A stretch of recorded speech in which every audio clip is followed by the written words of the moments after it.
乌战争，我们持续要来关心到是普丁这回震怒的亮剑，他也正式的对欧洲做出了警告。他说，一旦开战将会迅速的结束。另外一方面，根据了解，英法现在密谋帮助乌克兰来做他的核弹吗？这个背后的阴谋，今天我们都会一起的来做解密。赶快来看到这个俄乌和谈的最新进度到哪里了呢？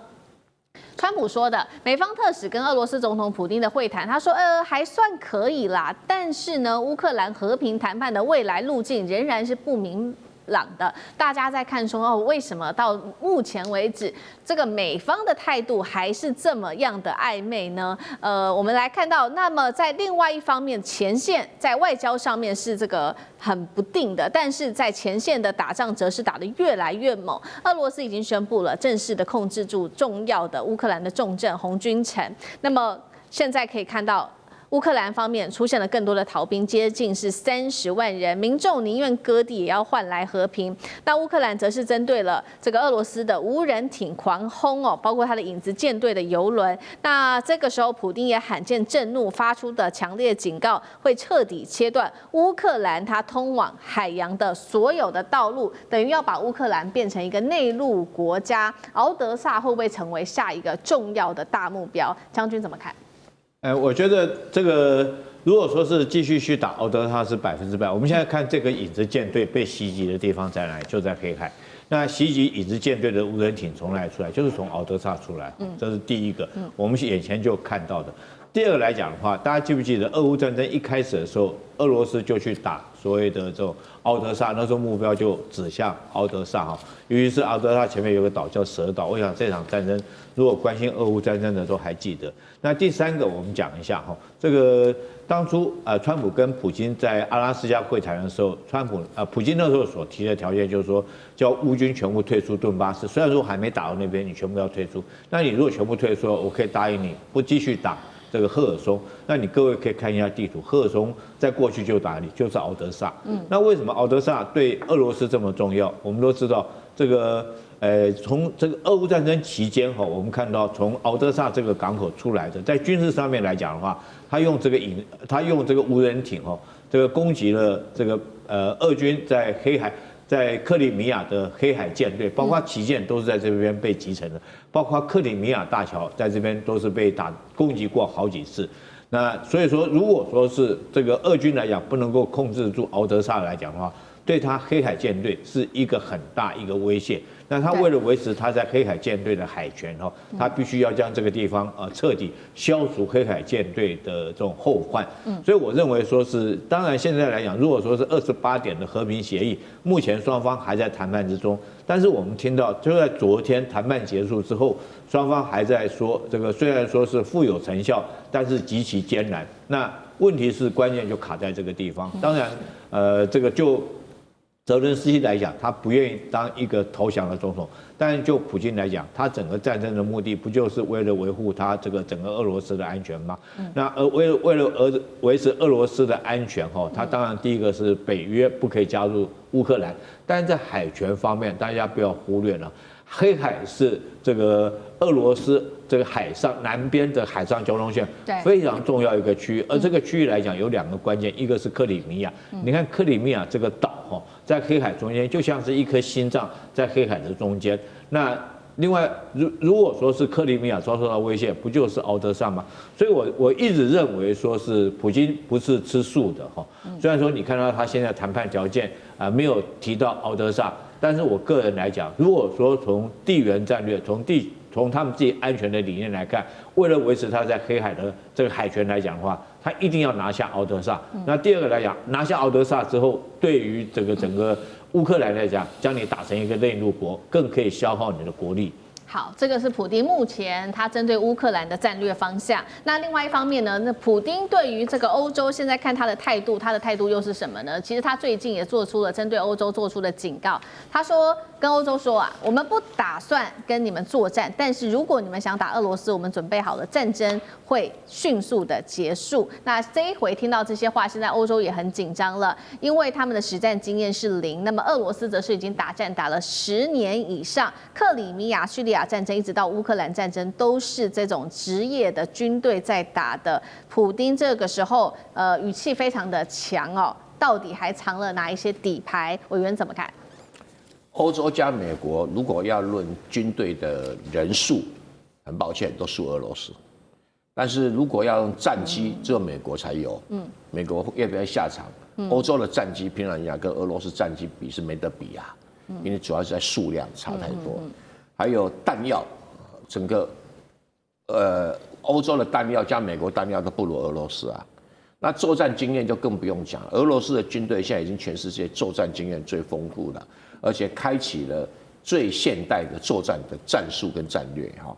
尤其是无人机改变了，新科技改变了，这个俄罗斯都被迫应战也学会了，所以他现在是全世界最强的陆军，这一点不用怀疑。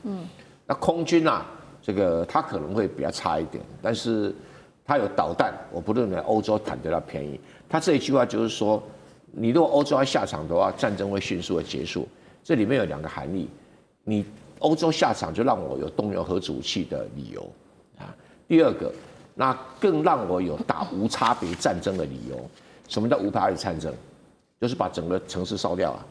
就像是美国当时在打东京大轰炸的时候，东京一个晚上死20万人，几乎就是比广岛跟长城死的人数还多。长崎死的人数还多。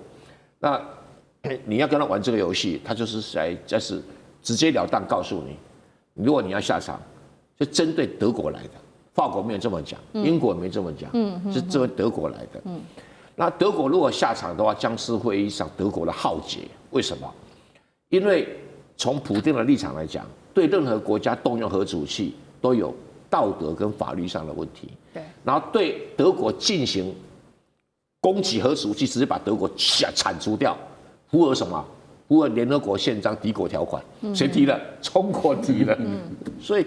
你德国自己不长眼睛，那个他的什么梅尔兹啊，还有国防部长还讲到呛下，你跟别人呛下都可以，你跟俄罗斯呛下就找死2个字。为什么？他有国际法合法性，可以彻底消灭德国。你美国还不敢吭声啊？你美国要下场吗？你要北约要结在一起一起死吗？我看其他国家不敢。所以他敢放狠话，因为他有底气，他有全世界最庞大的核子武器库。而且有全世界数1数2的这个轰炸平台，不要讲别的，它的波塞冬核子鱼雷到了你汉堡港，你汉堡港还活着吗？不可能活着的嘛。然后它的白天鹅轰炸机飞到你柏林上空，它的导弹到你柏林上空多久？12分钟。你挡都挡不住啊！它的榛果树大家看到了嘛？你根本没办法拦截，所以你要不要试试？榛果树是可以装核子武器的哦。对，你要不要试试看？所以用核子武器攻击德国，在国际法上是允许的哦，不要忘记这些事情，敌国条款。这怪那个习近平没事干，就是教会普丁用这一招。很危险的，很危险的。好，一方面我们看到这个是来自于普丁哦，他对于欧洲国家的警告，手握核子武器。那其实现在呢，也有一个传出的消息是说，网络巨头这一家是金达康，他传出说，也有几个欧洲国家是不是现在正在帮乌克兰打造核武呢？他说这2个国家分别是英国跟法国，而且他还说，美国其实是全程知情的，但是故意拖延谈判。乌克兰甚至已经准备要来试爆他的核弹了。那另外也有一个物理学家，这个是都柏林大学的物理学家也补刀说，乌克兰确实他现在保有数百公斤这种核武级的浓缩铀，有没有可能真的英法真的在按住乌克兰？可信度，赖老师怎么看？我个人认为这是一个核讹诈，是一个姿态哦。乌克兰确实拥有核武的制造能力啊，其实它也不需要这个英法的按住。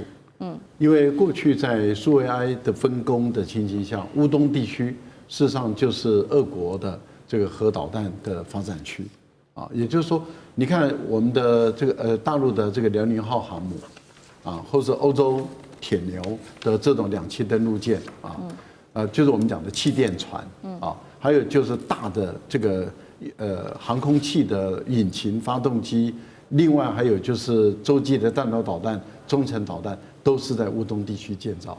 也就是当时那个地方就是一个核武最大的一个区域，而且最早的时候，俄罗斯在乌克兰，因为乌克兰原来跟苏维埃它是同一个国家，它都是联盟的加盟共和国，所以事实上在那个地方也有很多核弹。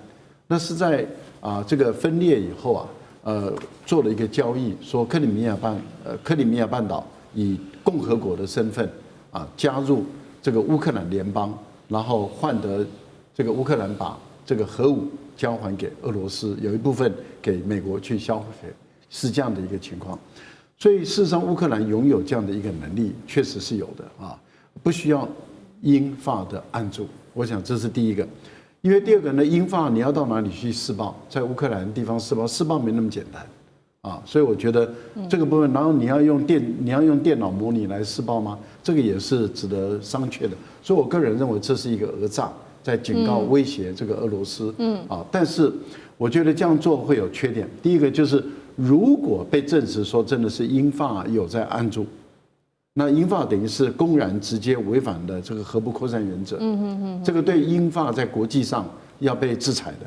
对，这个是站不住，这是不对的。第二个，它会构成俄国用核弹去消灭攻击法国跟英国的战略城市的一个正当性。那第三个就是，如果乌克兰有这个企图在暗中的在研发制造的话，那就刚好给俄国一个最好的正当性跟理由，直接用核武扑灭于你还没制造之前。那也就是说，你还没做出来之前，我就用核武把你炸了，一劳永逸嘛。那这样的话，就是一个核战在欧洲的发生，一个经过核弹蹂躏的乌克兰，谁还要？没有人会要这块土地了。对，因为脏得不得了，毒得不得了，就没有人会要这块土地。所以我倒觉得这个是一个传言，这个也是一种心理战而已，一种诈术。那基本上来讲，没有一个国家敢这样做。好，谢谢赖老师。那我们休息一下，马上回来。地缘政治、美中之争、战略价值、强权崛起、小国生存，现在与未来洞悉事件走向，掌握